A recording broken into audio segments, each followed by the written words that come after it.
Saya hendak 1/5 juta kan, dia dah dapat dari Sakai 1/5 juta tu daripada Rabi Jazman.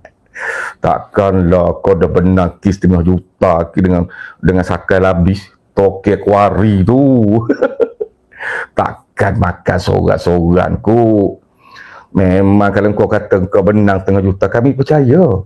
Sebab kau ni lawyer terkenal di Kabupaten Sarawak, pengalaman 10 tahun dalam mahkamah. Jangan main.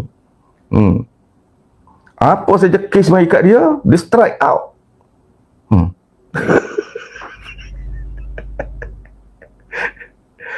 Bukan dia strike out, kes dia kena strike out.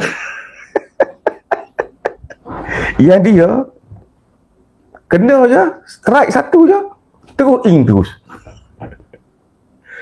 Lawyer terkenal ni yang terkenal ni lah, tiba-tiba masuk penjara. Dia hebat.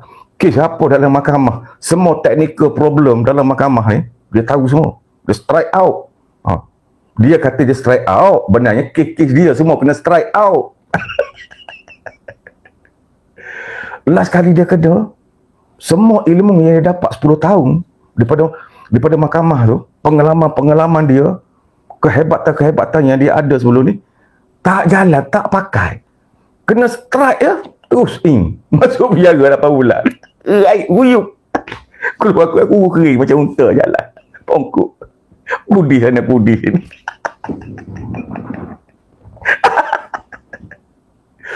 Tu nak sembang besar lagi tu. Aku sama kah? Aku sama kah? Sama lebih yubu. Butuh. Kau siapa? Kau lawyer? Butuh. Doktor ada klinik. Pergi hospital